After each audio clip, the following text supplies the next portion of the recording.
மதுரையில் நடைபெற்ற அரசு புத்தக திருவிழாவில் பக்தி பாடல்கள் ஒலிக்கப்பட்ட போது மாணவிகள் சாமி ஆடி மயங்கியது அதிர்ச்சியை ஏற்படுத்தியது.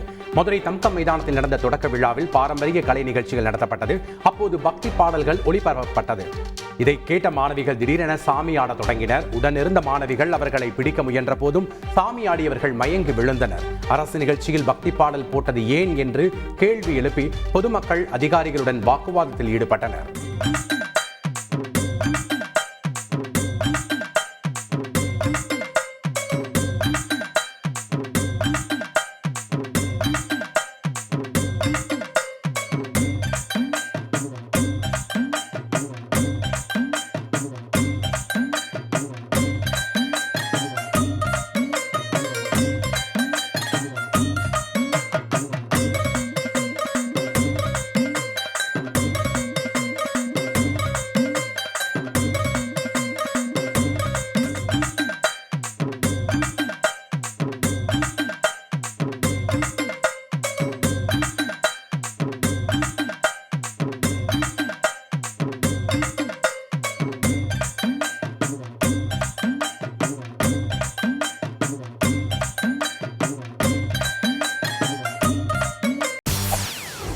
செய்திகளை உடனுக்குடன் தெரிந்து கொள்ள உடனே சப்ஸ்கிரைப் பண்ணுங்க.